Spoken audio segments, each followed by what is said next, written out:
Hi kids, so today we will build a basic calculator in Python. So what you want to do is, now this is already built, so I'm going to open a new tab, a new Python file in PyCharm, and I'm going to name it basic calculator. So what you want to do is give a variable, so let's say num1 as the variable and insert, and what you want to do is get the user to input the value. Function input, open bracket and inverted commas, and enter a number. So then you put the second number and put input,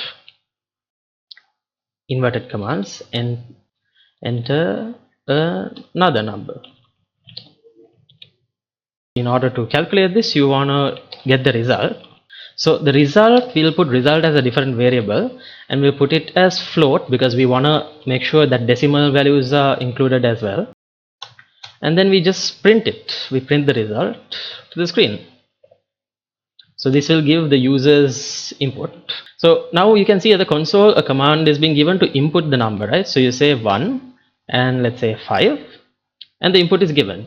This is the very basic method of building a basic calculator in Python. So thanks for watching and follow for more, and if you need any more tips, DM me or comment for my master course.